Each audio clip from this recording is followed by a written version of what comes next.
नमस्कार, आप सबका स्वागत है आपके अपने चैनल पशु उपचार ओनली सॉल्यूशन में। आज हम बात करेंगे डॉग यानी कि कुत्तों और बिल्लियों में जो होने वाली एक घातक जो बीमारी होती है कैनाइन डिस्टेंपर और पायरोवायरस डिसीज़ के बारे में। और पायरोवायरस डिसीज़ और कैनाइन डिस्टेंपर का आखिर में ये बीमारी होने के बाद क्या इलाज है और इसको अगर ये बीमारी हो जाती है तो हम अपने कुत्तों और बिल्लियों को इससे कैसे बचाएं और इसका कैसे इलाज करें। तो वीडियो की शुरुआत करते हैं कैनाइन डिस्टेंपर से। और कैनाइन डिस्टेंपर जो होती है कुत्तों के अंदर बहुत ही ज़्यादा प्राणघातक जानलेवा एक वायरल डिसीज़ है जो पैरामाइक्सो वायरस के कारण होती है। और पैरामाइक्सो वायरस जो होता है ये जो है कुत्तों की जो न्यूरोलॉजिकल जो ब्रेन है नर्वस सिस्टम पर वर्क काम करता है और नर्वस सिस्टम उसका पूरी तरह से डैमेज कर देता है। तो पैरामाइक्सो वायरस जो है कैनाइन डिस्टेंपर इसको एक सामान्य भाषा में बोला जाता है। वहाँ पर इस कंडीशन में क्या होता है कि अगर ये बीमारी अगर किसी कुत्तों को हो गई है तो इसका इलाज भी इतना नहीं है एलोपैथिक में, अभी की वर्तमान में भी इतने 2022 चल रहा है, इसके बाद भी इतना कारगर इलाज नहीं है। और अगर ये बीमारी हो जाती है तो मान के चलिए कि आपके डॉग की मृत्यु लगभग निश्चित हो जाती है। तो इस बीमारी से का एकमात्र इलाज है इसका वैक्सीन। आप अपने कुत्तों और बिल्लियों में समय से आप वैक्सीनेशन करवाएं तो ये बीमारी उनको नहीं होगी। तो आपका जो डॉग है और बिल्ली है ये सुरक्षित रहेंगे घर पर। जब आप इतना महंगा डॉग मार्केट से खरीदते हैं या अपने परिचित से लेते हैं, कई 20-20 हज़ार 25 हज़ार 1-1 लाख रुपए तक की डॉग की कीमत होती है। और आजकल बिल्ली की भी जो कीमतें होती है, बिल्ली भी 20 से 25 हज़ार रुपये में मिलती है। तो इतना महंगा जब आप पेट या जो आपके घर पर लेकर आते हैं अपने, चाहे डॉग की बात करें तो अपने सुरक्षा के लिए लेकर आए या फिर अपने शौक के लिए हम लोग अगर पालते हैं तो वैक्सीनेशन, अगर कैनाइन डिस्टेंपर की बात करें तो कैनाइन डिस्टेंपर में वैक्सीन ही एकमात्र इसका इलाज है और बीमारी होने के बाद इसका कोई भी इलाज नहीं है। तो इसके लक्षण की हम बात कर लेते हैं कि कैनाइन डिस्टेंपर के आखिर लक्षण क्या है। सबसे पहला लक्षण जो होता है इसमें उल्टी होती है, दस्त लग जाती है और काफ़ी तेज़ बुखार रहता है अपने डॉग चाहे बिल्ली को है। और काफ़ी ज़्यादा मात्रा में एक जगह सुस्त रह के पड़ा रहता है और उसकी आँखों से पानी निकलना, उसके नाक से पानी निकलना, उसके जो मसूड़े होते हैं डॉग के अंदर वो सूजे मिलते हैं अपनों को।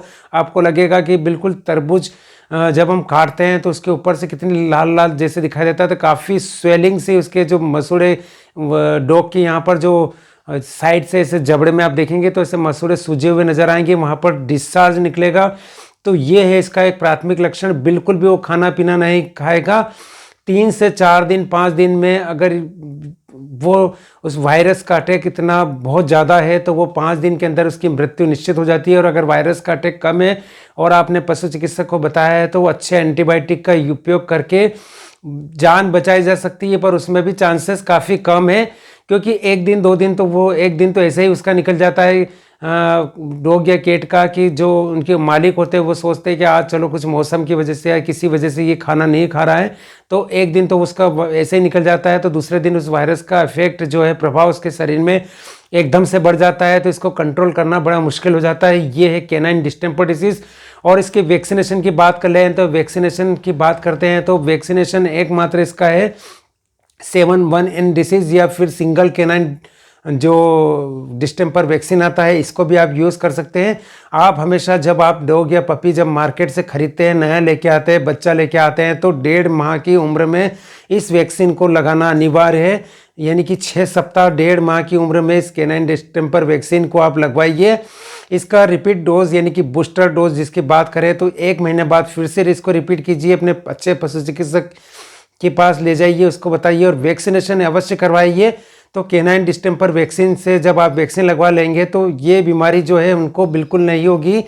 और कैनाइन डिस्टेंपर जो डिसीज़ है यानी कि बीमारी है ये 1.5 माह से लेके 1.5 साल तक की उम्र, यानी कि मैक्सिमम मैंने देखा है कि 1.5 साल तक की उम्र में ये बीमारी डॉग को हो जाती है। जब डॉग की उम्र 3 वर्ष से ऊपर हो जाती है तो उनको ये बीमारी के प्रति ये एक तरह से सुरक्षित हो जाते हैं। और ये मैंने देखा है कि ये अपनी प्रैक्टिस लाइफ में कि ये 3 साल की बाद की उम्र में इनको कैनाइन डिस्टेंपर की बीमारी नहीं मिलती है। और अगर ऐसे केसेस भी मिलते हैं तो बहुत ही रेयर कंडीशन में मिलते हैं।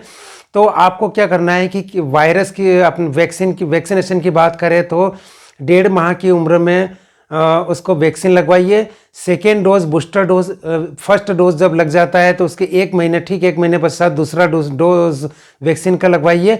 इसके पश्चात प्रति साल, यानी कि जब तक कि इसकी उम्र 3 साल की नहीं हो जाती तब तक उसको प्रति साल एक सिंगल डोज इसको अवश्य कैनाइन डिस्टेंपर का लगवाइए। इससे क्या होगा कि आपका जो डॉग या बिल्ली आपने घर पे रखी है, अपने शौक के लिए पाला है, चाहे सुरक्षा के लिए, तो वो सुरक्षित रहेगा पूरी तरह से। दूसरी बीमारी के बारे में बात कर लेते हैं, पायरोवायरस डिसीज़ के बारे में। और पायरोवायरस डिसीज़ भी एक बहुत ही ज़्यादा संक्रामक बीमारी है जो एक कुत्तों से दूसरे कुत्तों में बहुत ही जल्दी फैलती है। जब आप आपके डॉग या पपी को या फिर कैट को जब आप टहलाने के लिए बाहर ले जाते हैं तो होता क्या है वहाँ पर कि टहलाने के दौरान वो बार बार जगह जगह वहाँ पर सूंघता है, किसी कुत्ते के मलमूत्र को चाटता है, कभी सूंघ लेता है। तो वहाँ पर अगर कोई कुत्ता जो है इन्फेक्टेड, कोई पहले से ही कोई पारोवायरस से अगर ग्रसित कुत्ता वहाँ से निकला है, वहाँ उसने मलमूत्र किया है, तो आपका जो स्वस्थ जो डॉग है उसको भी पूरी संभावना रहेगी कि उसको भी ये वायरस उसको अपनी चपेट में ले लेगा। और पायरोवायरस डिसीज़, जो पायरोवायरस जो है ये वायरस सीधे आंतों में इन्फेक्शन करता है, यानी पायरोवायरसिस जो खासियत होती है वो सीधे आंतों के अंदर इन्फेक्शन करके सबसे पहले खूनी दस्त उसको लगते हैं। खूनी दस्त लगने के साथ साथ उल्टी होती है, तेज बुखार, काफ़ी सुस्त होना, खाना पीना बंद करना। तो ये जो लक्षण होते हैं डिस्टेंपर और पायरोवायरस के लगभग एक समान होते हैं।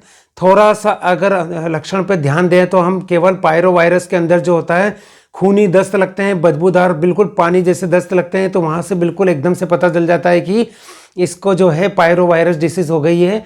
तो पायरोवायरस डिसीज़ का बिल्कुल इलाज है। और अगर इसको इलाज इसका यही है, कंटिन्यू एंटीबायोटिक का जो है इसमें ट्रीटमेंट चलता है। लिक्विड फ्लूइड जो आईवी इसको नस द्वारा इसको शरीर में दिया जाता है, तब जाके बड़ी मुश्किल से कंट्रोल होता है। पायरोवायरस भी ठीक होते हैं पर बड़ी मुश्किल से ठीक होता है। पर इसका भी एकमात्र इलाज वैक्सीनेशन है। जब आप अच्छे डॉग या पपी को घर पर लेके आते हैं तो वही जो मैंने पहले बताया कैनाइन डिस्टेंपर के मामले में, तो आपको भी वही करना है। 1.5 माह की उम्र से लेके 16 माह, यानी कि 1.5 साल, मैक्सिमम 1.5 साल तक की उम्र में इस वैक्सीनेशन को जरूर लगवाना है। सबसे पहले तो आप इतना इंतजार मत कीजिए। 1.5 माह की उम्र का अगर आपका पपी है या उससे ज़्यादा का भी है तो आप चिंता मत कीजिए। सबसे पहले पशु चिकित्सक से संपर्क कीजिए और उसको वैक्सीन जरूर लगवाइए। पायरोवायरस के लिए स्पेशल वैक्सीन भी आते हैं। और अगर आप 7in1 जो वैक्सीन अगर लगवाते हैं तो वहाँ पर इससे आपको ये फ़ायदा होगा कि ये वैक्सीन जो है 7 तरह के जो वायरल डिसीज़ होती है जो डॉग और कैट्स यानी कि बिल्लियों में होती है, इसकी सुरक्षा कर लेगा। वहाँ से कैनाइन डिस्टेंपर भी कवर हो जाएगा, इन्फ्लुएंजा भी कवर हो जाएगा, कोरोनल वायरस जो डिसीज़ कुत्तों में होती है वो भी कवर हो जाएगा। और साथ साथ में आपको पायरोवायरस डिसीज़ जो कुत्तों में ये सबसे ज़्यादा मृत्यु का कारण बनते हैं, डिस्टेंपर और पायरोवायरस, इससे आपकी सुरक्षा हो जाएगी। तो मेरी आपसे यही सलाह रहेगी कि आप 7in1 इंजेक्शन का यूज़ करें। इसका बूस्टर डोज 1 महीने बाद अवश्य लगवाएं। इसके बाद इसी वैक्सीन का जो है प्रति साल, यानी कि जब तक कि वो डॉग 3 साल का, ये बिल्ली 3 साल की नहीं हो जाती तब तक प्रति वर्ष लगवाइए। तो ये है, मैंने आपको कैनाइन डिस्टेंपर और पायरोवायरस डिसीज़ के बारे में बताया है। और पायरोवायरस डिसीज़ जो है ये भी बहुत ही ज़्यादा जो है ख़तरनाक बीमारी है, जानलेवा बीमारी है। और ये जो बीमारी होती है हवा पानी से या किसी जो पहले से इन्फेक्टेड जो डॉग या कैट है उनके मलमूत्र खाने पीने से हवा के द्वारा भी ये फैलती है। तो ये जो है मैंने आपको इसके फैलने का कारण बताया है। तो आप सबसे पहले अच्छा है इसी का बचने का, तो आप ये काम यही कीजिए कि वैक्सीनेशन करवाइए अपने डॉग का, तो आपके डॉग या कैट सुरक्षित रहेंगे।